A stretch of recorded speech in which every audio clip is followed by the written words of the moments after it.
Hello, everybody. Welcome to another episode of the Thriving Adoptees podcast. Today, I'm delighted to be joined by not one, but two repeat guests, Rich and Trisha from Lifeline. Life Yeah, Song, right? we love Lifeline too, so that's We, okay. yeah, because Herbie's been on from Lifeline. You know Yeah. Herbie? Oh yes. Oh yeah. Great, great Right. guy. Yeah. So yeah, I've got my life songs mixed up with my lifelines, but yeah, here we are. Not the only one. Many people do that, so don't worry about Mhm. that. I've been out. I've been out for lunch, but I must say that I had alcohol-free beer, so I can't even blame it on a pint of a pint of beer because it was 0%. Um, Rich and Trisha, so you back on the show, like me 3 years ago, something like that, Mm. and one of the things that I've been seeing more and more of, and a friend of mine put a metaphor for to this, right? He said that that pendulums have a habit of swinging too far, right? Mm. That's how it goes.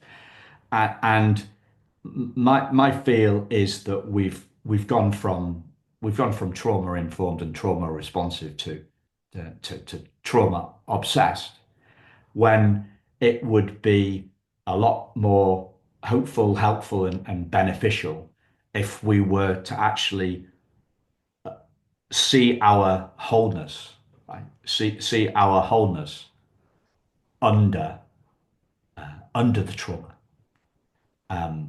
And you guys leapt at a chance to debate this. So I'm interested to see how you see this. And as a lover of metaphors, I get the feeling that you guys might have some metaphors for that too. So yeah, what if we late? I guess ladies first, right? Who should- Always. I mean, two Yeah, English gentlemen, what are we yeah, going to do? yeah. Two English gentlemen with a an American lady. Trisha, what comes to mind when you hear It's going to be the most this vibe? polite interview ever. I love the pendulum picture because I think that for a long time, um, and I'm a fellow adoptee. I don't know if you remember that as well, but Yeah, you I do, of yep, course. Yeah, share that in common. And I think for a long time, our adoption conversations, I'm thinking specifically like 80s, 90s, maybe early 2000s were just overly sanitized. We didn't talk about loss. We tried to focus on the parts of adoption that were positive and happy and good. And I think in our desire to kind of correct that, to be able to acknowledge the parts of adoption that might cause grief and pain and deserve some attention, first of all, that pendulum did need to swing a little bit, but I think now it has swung a little too far the other direction so that in our overcorrection, I think sometimes we've started defining adoptees only by their loss and only by, I shouldn't say their loss, our loss, right? And our trauma or our whatever pain has come with our story. And I just think there's danger in that too. If we spend too much time focused on our grief or our pain or our loss, now we're defining adoptees as a tragedy, right? And so I think there's good room for discussion about where should that pendulum fall and how should we see an adoptee and his or her story. yeah. Tragedy. That's a big word, right? It is. That is a big word, and I want to make it clear, listeners. Nobody's denying trauma here, right? We're not trauma deniers. We're talking about focus, and uh, before we hit record, we were comparing eyeglasses, right? Spectacles, glasses. And Trisha has these really cool ones on. Rich is pretty run of the mill, and so are mine, right? But what we are talking about our focus here, and when I think about focus, I think about magnifying glasses, Mm. right? Like or a magnifying glass, and what we focus on gets bigger. And that's the truth, right? That is the truth. That is the truth, whether you are just putting it out there like a metaphor, or whether you are looking at it from a neuroscience um, perspective. Isn't there some saying like what the cells that fire together wire together? You know, there's Mhm. this isn't just Simon spouting metaphors. This is the truth of our focus and how our brains work, and things like confirmation bias. So what the thinker thinks, the prover the prover proves. Yeah. And as that pendulum has swung and we've discussed it and it's become more common language and thought and exploration within the adoption community, but it's swung way past the adoption community. And trauma is a current community word and communal word, isn't it? I get kind of frustrated when I hear, and I was mentioning this to Trisha earlier, you know, school kids, not just school kids, you know, they're having a trauma day because they ran out of toothpaste. Well, they're dealing with trauma because they scuffed their shoes in the oops, sorry, it's someone mowing the grass outside my window. I apologize for that noise. Um, but gosh, but yeah, the trauma of scuffing your shoes on the way into school and having to deal with that. That trauma has gone way too far and being taken way out of context. And as you said earlier, we're not denying trauma. It's absolutely real. There's healing and hope for trauma. We know that.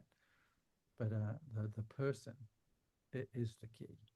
Um, and we've got to let the trendy word of trauma disappear, let Yeah. it flow down the river while we deal with the real people. Rich, could you just come a little bit closer to your screen? I just feel I've just got a feeling that the volume's just dropped off a little bit. Oh, Thanks, Rich, and thanks, listeners. Yeah, yeah, I totally agree. Trauma has become hackneyed and overused, and I think in common with like the word mental health, that mental health was supposed to be about we were supposed to be moving from mental disease or a disease model to a health model, but that hasn't really happened, and everything now is seen as a mental health issue, and the really tough stuff. Well, we're crying wolf, aren't we? That's the danger that we face. We face the danger of crying wolf. So everything becomes trauma. Everything becomes a mental health issue, and it's like it's for me. It's almost a bit about the kind of the catastrophization of feelings. What a mentor of mine talks about emotophobia. We, we've become we've become allergic to feeling bad, and obviously we've got these smartphones. So even if we're bored, we can we can't stand a little bit of boredness, right? We if there's a break, then we're on our phones. Um, And I was looking back at the last conversation that we had together, and it was the shrapnel of the shrapnel of shame.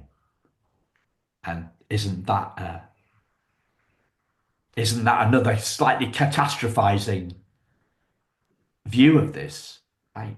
Um, Mm, definitely connected. Yep.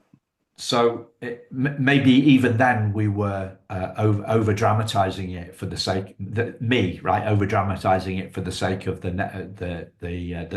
the sake of a catchy title for the pod. So what does wholeness mean for you guys? And again, if we could start with Trisha first. I think, First of all, I love that you're asking what is wholeness because I think so much of this discussion in general comes back to definitions. Even how are we defining trauma? How are we defining shame from our previous conversation? How are we defining these things? We could be disagreeing in our conversation because we define things differently, not because we necessarily are agreeing or disagreeing on principle. In my mind, to be whole is to lack nothing in terms of um, physical, mental, spiritual, emotional needs are being met. That doesn't mean, by the way, when you're talking about the inability to be bored, for example, or the inability to face difficult feelings, um, part of being whole is not the elimination of hard feelings or hard situations. It's the fact that we respond to them properly. So we're never going to get to a point in a broken world where we don't have bad days or difficult, experiences or hard things to process. The point, though, is are we responding to them in a way that a healthy individual will? And so I think you're whole when you are able to um, experience or metabolize a difficult situation correctly. One of the definitions that I like of trauma is actually a definition that, and I should have written this down, but the idea isn't what we experience, it's how we respond to that experience. Does it get stuck within us, or are we able to see it for what it is and respond to it correctly? Um, and I'm sure Rich could expound on that. What are your thoughts, Rich? Oh, I don't know if you threw me a softball or a rocket with that one. I don't know. Um, I want to go back to wholeness first, but I think you're right. I mean, as far as that definition of trauma is concerned, um, I think um, I think you're right. Perspective is always important. What are we going to fixate on? As Simon said earlier, what are we going to focus on? If we focus too narrowly, we're consumed by the only thing we can see, and we've lost all perspective. And we have to keep perspective. And for those who have suffered legitimate trauma, they may need some help with perspective and remembering that what has been done to them, what they have experienced, is not an identifier. They were and are and can still be whole, and and and live a life that is full in spite of.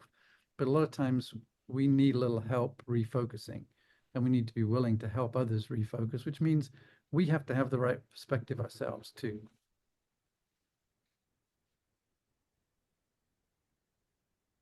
Simon, looks like you're about to say something. Yeah. I just want to jump on the identifier thing. You use this word identifier. Like, what we're saying is we are not our trauma. Our trauma does not identify us. There is a difference between the trauma that we feel and the wholeness of what we are. And I would say that trauma hides our essence. It doesn't harm our essence. So our wholeness is revealed.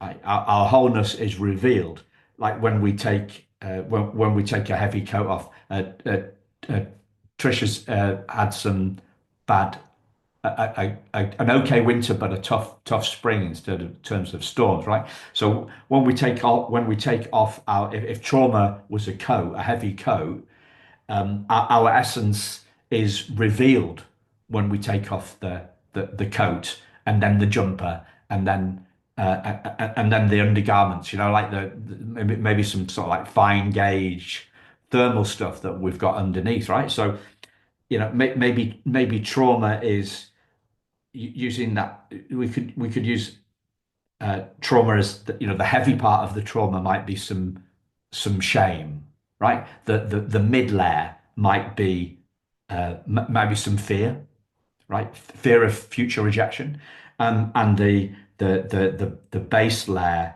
may be, I don't know, what would the base layer be? Some anxiety, perhaps, right? So the body is our wholeness is revealed. It's hidden by those layers of trauma, and therefore we're talking about unpacking or delayering, undressing our trauma to reveal the pristine wholeness of who we are. Um, I'm identifying here trauma as like a felt sensation, a felt sensation in the body, and it's very feelingy. It's something that we feel, and but what we're saying is our feelings aren't don't identify us. Our trauma doesn't identify us. So the not an identifier thing is the absolute crux of the matter here, Rich. I think that identifier. I really just wanted to jump on that. We Yeah, I are think, disidentifying from our trauma. yeah, I mean, the identifier, the feelings part of it, it's real. But to use a different analogy, it's the caboose on the train. It's not the engine, and it's not the truck full of coal that's going to power the engine. It's part of the train, but it's the caboose, and we don't live in the caboose. And we need not to. And at some point, maybe we can just disconnect it and let it disappear as the train moves down the track. Yeah. So What's a caboose? it's the last bit of a train, Simon. Okay. You got a steam engine, Yeah, yeah. and then you got your coal Carriages. behind it to keep going, Right. and then you've got your passenger bits or your cargo Okay. bit, and at the back is your caboose. Okay. Legitimate part of the train, but it's like, no, it's not going to run things. But that's where the feelings are stuck in. They're real, but they Yeah. don't create truth. The And they feel, will be. They are at the back of the train, and that they're at the bottom of our limbic system. Is it? Are they in the reptilian bit? Is that kind of what I you're don't want saying? to go too deep into that, so I don't know because Could I uh, actually could I actually build on Simon, one of the things you said, we're talking about identity. And you and I know, actually all three of us know, that identity is such an important component of the adoption conversation and in the lives of adoptees. And I think that it's human nature for individuals to want to build an identity around a wound, right? Whether we're adopted or not, it's easy to build an identity around that, to almost to identify, there are individuals who might identify as a divorcee, or an individual who might identify as a wounded adoptee, or it's easy to build an identity there. In recent years, though, Simon, I've really started to dig in on what is identity? Like, what is actually identity? And I have come to a pretty um, solid determination that I believe identity is something about you that cannot be changed by any other human being. So as soon as someone else can do something to change something about me, that thing is not my identity. Like, I have a great marriage. I'm thankful for it. I'm a mother. I'm thankful for it. I love my role. We were talking about today's an anniversary of work anniversary for me. I love Life Song. None of those things, though, are my identity. I believe my identity comes down to who made me, who loves me, who do I belong to. And as a Christian, then I believe that those things are settled. I believe God made me. I believe God loves me. I believe I belong to God. And that to me is my identity because it cannot be changed by any human being. So as soon as something can be changed, if I built an identity around our friendship and you got mad at me and that thing ended, then wow, where did my identity go? But if my identity cannot be changed by others, then I am secure. And I don't need all of these other layers of things in order to have an identity and a secure identity. So I don't know if that's I think studying identity and getting really certain on what that is such an important component for this issue of being whole that we're discussing. I love that. I love that, Trisha, and I'm with you. I'm as a not as a religious person, I would use the diamond metaphor for who we are, right? So instead of being one of God's children, perhaps if that's how you sort of, God made you, God loves you, you belong to God, right? One of God's children. Is that kind of what you would say? Would that be fair enough? Yes, that's how Yeah. yep, Yeah. yep. So I would go with a non-religious view. So the diamond, and probably when we did the podcast last, we hadn't got the diamond, the thriving adoptees diamond as the logo, right? But that's there intentionally. That's a signifier, right? So when we think that our identity is trash or rubbish or garbage, right? That's one of the challenges that we have. We were discarded, we weren't good enough. These sorts of things, right? The diamond is a direct counter to that perception, that self perception that's in some adoptees' heads and hearts. The bit that I'm with you. I'm just using a different meaning, I guess, different metaphor, and I'm definitely with you on the unchangeable nature of it, right? So what doesn't change? Yeah. So it's the difference between I am traumatized and I feel trauma, right? How are we? Who are we before we're triggered, right? So before we're triggered, we're at peace, and then there's an explosion, right? Then there's an explosion. So we're the peace, and the explosion is the anger, the trauma response that sits on top of the peace, and it drowns out the peace. Right? The 1 minute that I am 1 minute I am happy, the next minute I am triggered, the next minute I am missing my birth mother, the next minute I am hungry. That it's the I am that is constant, and the feelings, our feelings change. And as I think about this, something pops into my head from a teacher that I listen to who does explore religious elements. And didn't God say to Moses, "I am that I am," or something like that? Did he? God did say that to Moses, correct? Yep.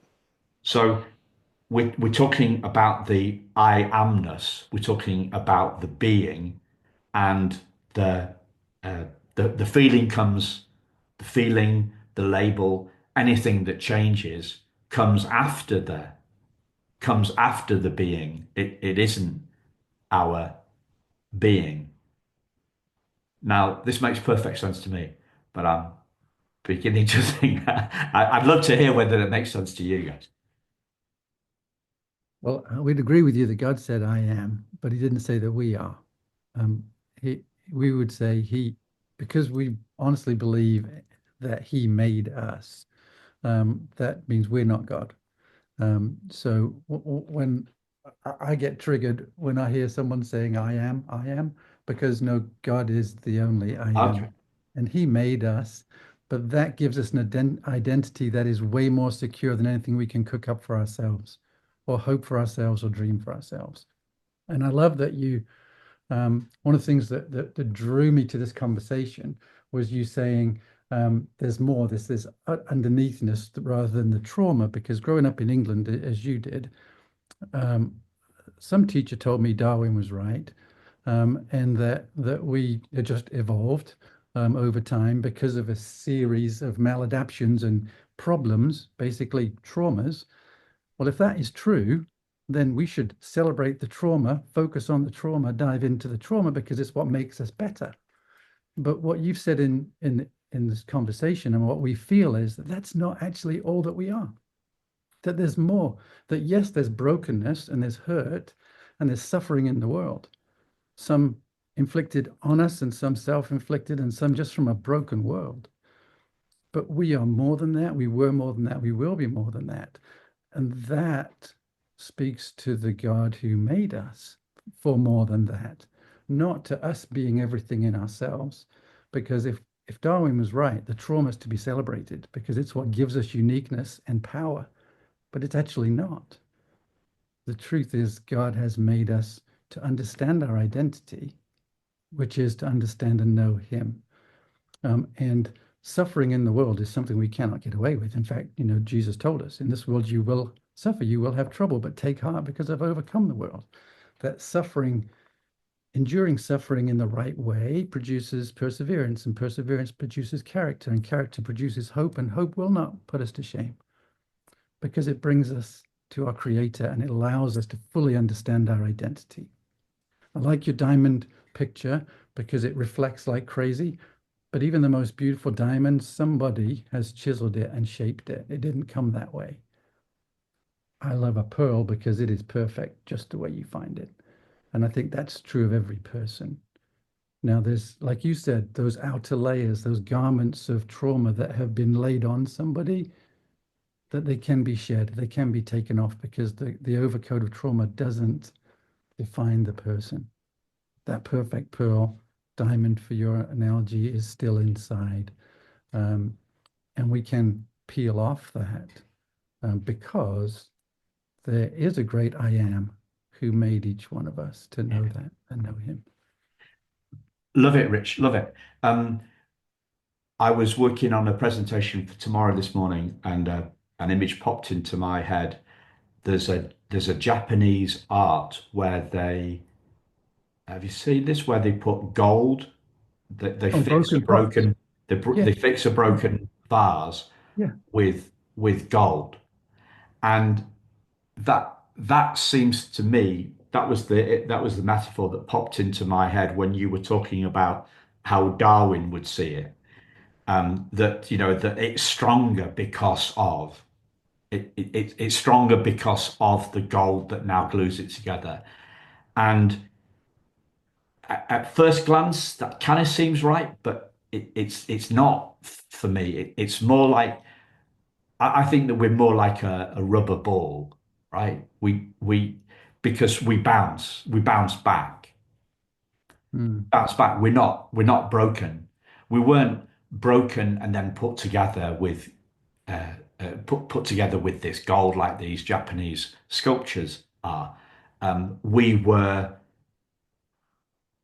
we weren't broken by the bounce. We bounced back. That's kind of that's what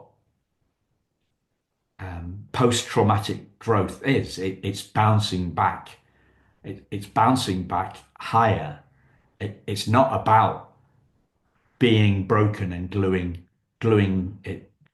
ourselves together. It's about I often say that we're we're we're unwounded because we are unwoundable. Or in this instance, I would say we're unbroken, we are whole because we are unbreakable. A rubber ball can't be broken. If you drop a rubber ball, you drop it off a rubber ball off the mantelpiece, it's going to bounce back. If you drop it off a 66-story building, it's going to bounce back. And the reason I'm thinking that because my sister was telling me at lunch that one of her friends did a zip wire in Dubai from a 66-story building. good for them. Right. So if you drop that rubber ball off the 66-story building, it's still going to bounce. It's in its nature to bounce. It doesn't need to go on a course how to bounce back, right? It's in its nature. It doesn't need to develop its bounce back skills. It doesn't need to uh, think about all the lessons in the past that it's had that allows it to bounce back. It's in its nature to bounce back. And you've talked about broken society. Part of a broken society is our fixation on the negative. It's our kind of like the newspaper people used to say, if it bleeds, it leads, right? Mm. Talking about wounds, if it bleeds, it leads. We need shock value. We need shock value to break people out of their daydream and get us to want to buy their newspapers. Or with on social media these days, it's the same thing. It's all about the headline, so that Mr. Zuckerberg can sell us more adverts, so that their ad revenues go up, so that everybody gets what they want in that capitalist system. So yeah. So, Simon, would you say then, like, if you're talking to an adoptee who is struggling, is your response to that that you're not actually struggling, that that's a facade? Like, how do you respond to the one who is having a difficult time? Like, what would be your, Well, I wouldn't tell them. I wouldn't talk to them like I'm talking to you. okay, I would illustrate through my own story and sure. try and share what I learned. Hmm. I wouldn't make their experience wrong, or I wouldn't make their experience incorrect or victimy at all. I would I would I would share to the best of ability what I had learned, uh, and hope to get to a place of peace from that. But there's no such thing as a second-hand insight. I can't make none of us can make anybody see stuff for themselves. We they have we all have to see stuff. There's no such thing as a second-hand insight. We have to have them. We have to have them for ourselves. And we've when you're back to the kind of the broken. Sorry, I was away there. Does that make sense? What? How would you answer that question? How would Yeah. you? I love the fact, first of all, I sense your heart for being gracious and empathetic, and I would never want to add to an adoptee's, um, grief as they're working through things. I think we agree on that. I am inclined to say, in terms of how, you talked about feelings earlier, for example, um, I'm inclined to believe that we cannot be both our biggest problem and our greatest solution within ourselves. Um, so my feelings, for example, either don't actually need to be changed, or I need to find something outside of myself that can help change me, who can help change. I think I cannot be both my greatest threat and my biggest solution. Um, and so I'm inclined to say when I am struggling, I have to look outside of myself for someone, to pull me up out of that. Um, but I know, I mean, I hear what you're saying, and I'm still kind of trying to process it, but I do think our and I don't even mean saving and the necessary, that's a Christian term. You hear people talk about saving, and I think that's legitimate. But even just the act of saving, the act of reaching down and pulling someone out of something, I don't think we can do that for ourselves. I'm inclined to believe we need something or someone outside of us to help with that. Um, but I do like um, your view toward resilience. I do think we are probably more resilient than we want to believe in the adoption community. And one other little piece I've picked up on listening to you is how important language is. How do we describe people? Are we, to say she is traumatized versus she has experienced trauma are two different things. So I am tracking with you on some of these different pieces. So thank you for your thoughts on that. Yeah. Yeah. Rich? Yeah. I mean, I'm still thinking about your ball being dropped off that 66 stories and recognizing that yes, it's going to bounce, but it's going to compress awfully flat. If we could get a slow-mo video on that ball as it hits the ground before it bounces back, it's going to be changed by what it's experienced. It's physically very changed, right? It's not going to be round anymore when it hits the ground, but in reshaping and growing back out of it, it's it's bouncing back higher. It's being more of a rubber ball. It's not suddenly become a balloon that popped. It's still a ball and it can bounce. But the there was an impact of being dropped from that height, and it was physical and it changed the ball.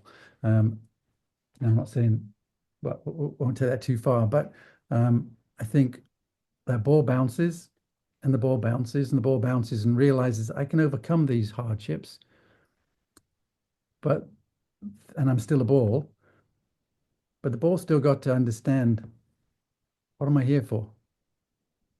What's the point of being a ball? Um, a ball's going to give somebody joy. A ball's going to do something for somebody other than themselves. And I think that's true for us as people and as part of our identity is as we deal with the hardship, the suffering, as we persevere through, and as we learn from it and learn about the God who made us, part of our identity, our purpose is wrapped in that too.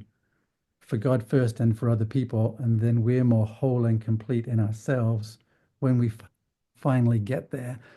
And as broken as hard as the world is, I've no doubt in my mind that God uses that brokenness when we embrace it along the journey to help us understand our identity more, understand whose we are, and then our real purpose in life, which isn't just to be a ball. It's not just to bounce back after the next time we're dropped or kicked. It's We're, more. we're, we're role modeling for other balls. Uh, yes, I guess there We, is. we're showing other balls that we managed to bounce back and they can too. And that's a good thing, because we can all look at people and say, you know what, I wish if I'd had to go through what you've gone through, I'd do it differently. We can all say that. Or we can say, if I go through that, I hope I could do it as graciously and well as you did. We can experience those things. Um, but there's more than just that, isn't there? Yeah. All metaphors run out of steam. I think that's true. Yeah, because we can, yeah, because words will lead us back to the word, and the word defines us, and that's Jesus, right? Yeah.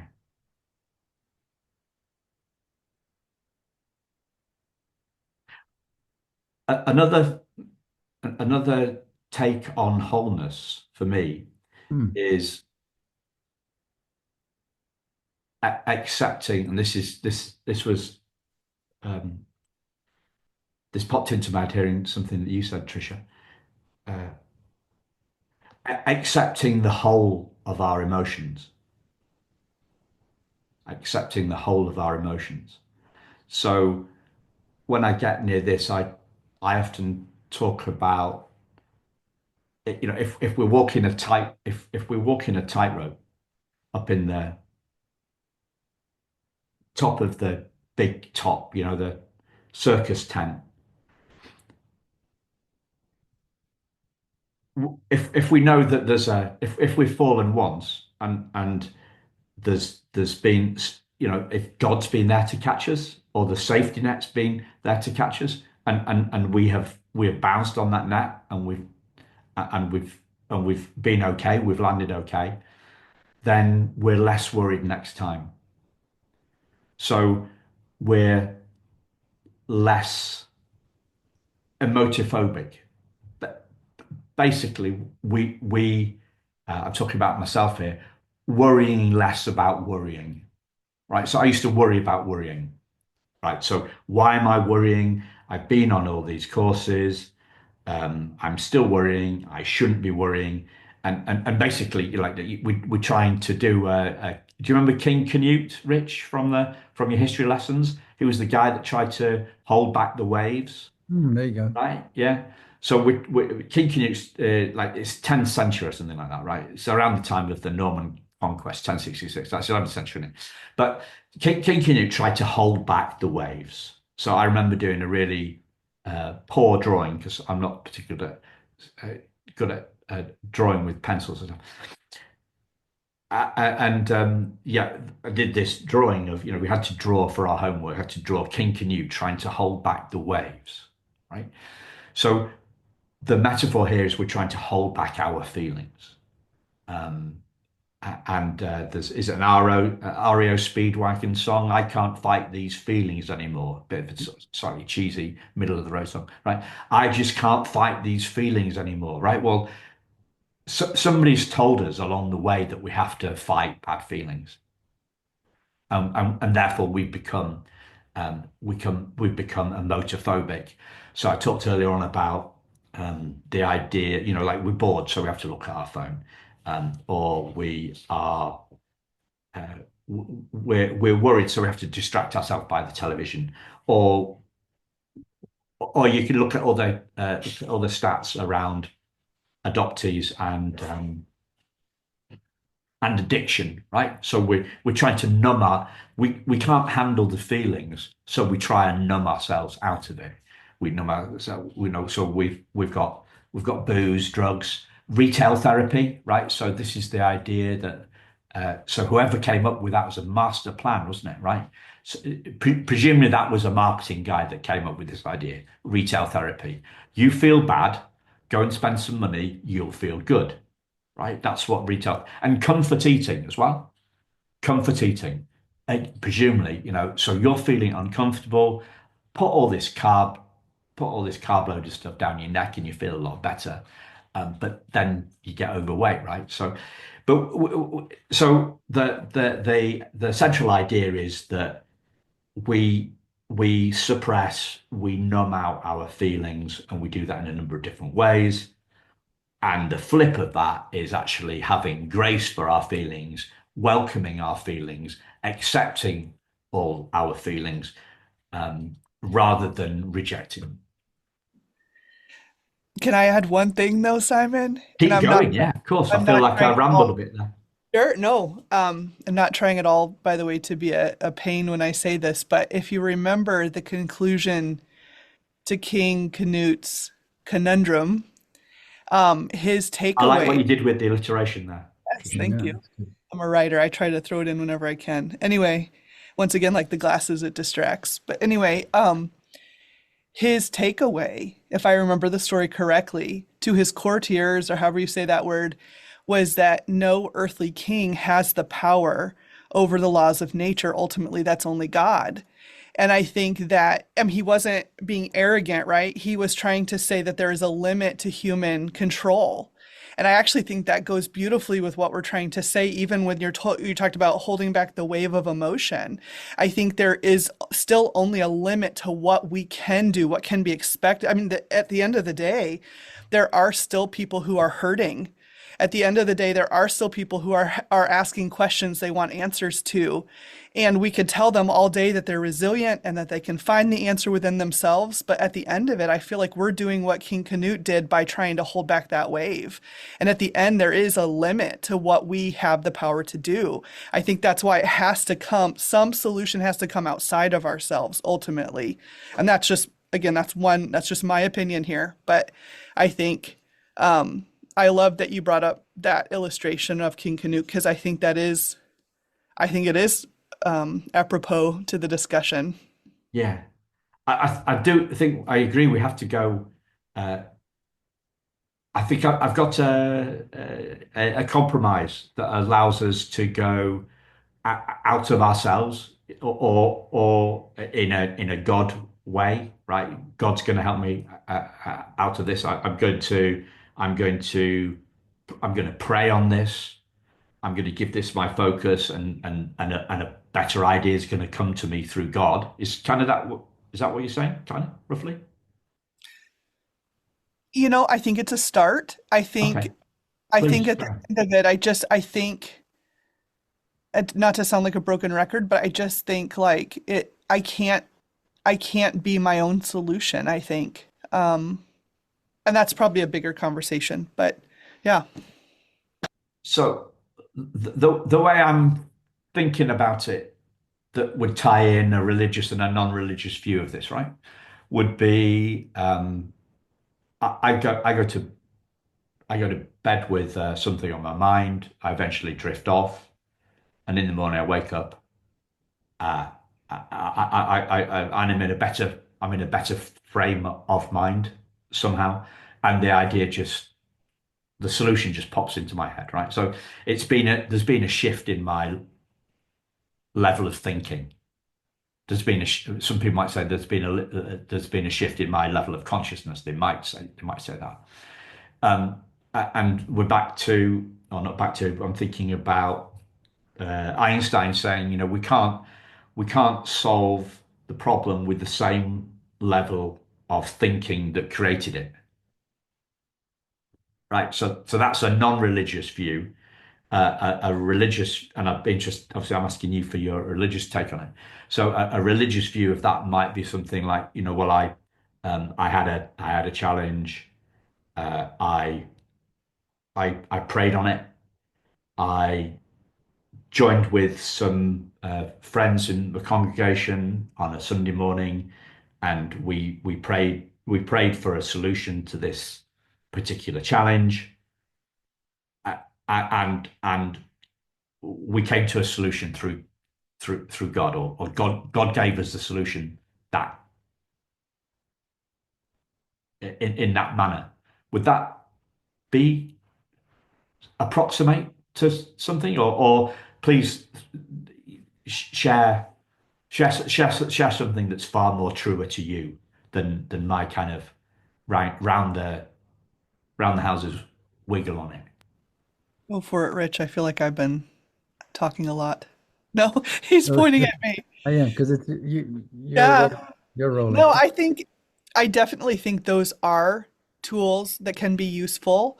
Um, Again, looking outside of ourselves, I would say I look, I need to look, I want to look upward when I need intervention, not inward. I definitely think that there are multiple ways that that can be done, whether that's time reading the Bible, whether that's time with God's people in the church, whether that's just a phone call to a Christian mentor, and there's lots of ways that can be done. I do think when you talked about sometimes we go to bed with something heavy on our minds, I think there's probably science to point to sometimes things are bigger in our minds at night and sometimes rest.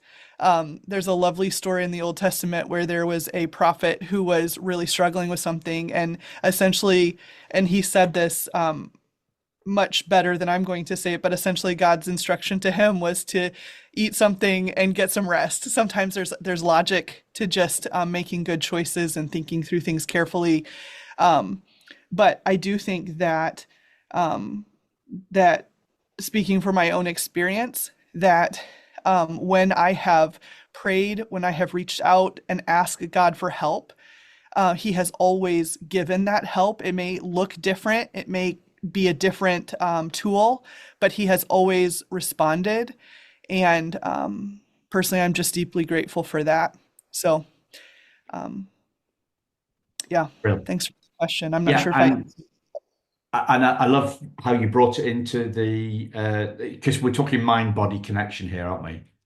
So like drinking lots of water, right? I'm recovering from a tonsils op, right? So I'm supposed to drink 2 or 3 liters of water a day. I'm not managing to do that because it hasn't become a habit yet, right? But mind body connection. We feel better when we have had a good night's sleep. We feel better when we are more hydrated. We feel better when we've exercised. All these things bring together. It's not. It's the truth. right? The world looks a friendlier place after a good night's sleep and some nutrition, and not sweet potatoes with marshmallows, as we touched upon before the thing. This was, listeners, a couple of years ago, I went to see my good friend Danny Nicholson down in Greenwood, South Carolina, did some work in the Connie Maxwell Children's Home there and within elementary schools. And I had a fantastic week, apart from the sweet potatoes and marshmallow, which were just a step too far for a British guy. We would never. Please don't hold it against all of us. Most of us wouldn't serve you sweet Okay. potatoes and marshmallows. I believe it's a southern thing, so I'm going to take that Back as with that advice from again. Trisha. Yeah. So, has have you got any other? I'm just conscious of time. Have you got anything else that you'd like to share on this subject that we haven't nudged upon yet?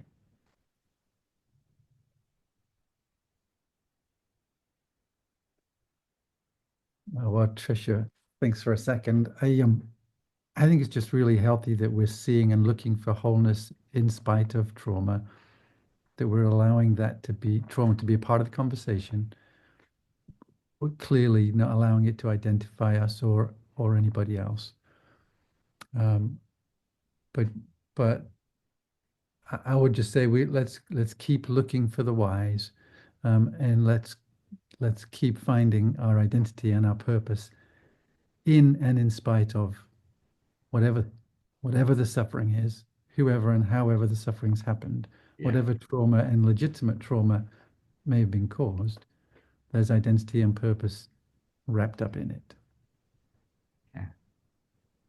And I thought we can look for wholeness underneath trauma, Before and after. before and after. What did you say? We look for wholeness despite of trauma. Is that what? I'm not sure exactly. Do you? I can't remember which word you used. Maybe In spite, I think I in might have said, spite of. Yeah, yeah, but take it as yeah. you need. Before and after, whichever, whatever works for you, listeners. Whatever which works for you. But yeah, that non-identifier hook that I jumped on earlier on, Rich. I just thought that was Mhm. beautiful. Non-identifier. Yeah, non-identifying marks. Do you remember? Non. What did they used to describe people like? Would that be when they're? We watch a lot of crime drama on television. Yeah. So is that what people used to say? Like identifying marks. So that might be a mole on the upper left cheek or something like that. Yeah, Yeah. yeah. Non-identifying marks. Yeah. Non-identifying trauma. Yeah. There we go. Trisha, would you like to bring it Well, in? couple of thoughts. First, I just want to say thank you, Simon. One thing I really deeply appreciate about you is that you let us talk these things through. And I know you probably don't agree with everything we say, but I appreciate the fact that you listen and you're so kind about it and you kind of let us sort through things we're still trying to think through ourselves. I would say the one piece I would want to add is that healing is real and hope is real and growth is real, and those things are always available. And no matter what we're going through, those things are available to us. And if anybody is trying to tell you otherwise, we've got to keep looking for truth, because I do believe with all my heart those things are always available to us, and not to believe anyone who says otherwise. So that's the only thing I would want to add. Yeah. And I love that, Trisha, and I totally agree with it. And I'd add another one on top of that, which is who are we hanging around with? Mm. Yep. Who are we spending time with? Yep. Do the people that we spend time with, do they see hope? Do they see growth? Do they see healing? Or don't they? And where do we want to spend our time? Where do we where do we want to put our focus, and where do we want to who do we want to share our focus with? Yeah. Yeah. Good point. They can't change our identity, but they can slow us down in living ours out. Yeah, mentor of mine used called Richard Wilkins, another Rich, says, um, enthusiasm does for people what uh, he- enthusiasm does for people what helium does for hot air balloons, Mm. but they help them rise. And are we spending time with people that are have got the hand on the helium button? You know, the rope, it's a rope, I think, isn't it? They pull a rope and it. So other people, are they helping us rise, or are they throwing stones into the basket of the hot air balloon and keeping us floored? Thanks, listeners. Thanks, Rich. Thanks, Trisha. We'll see you again very soon. Thanks a lot. Bye.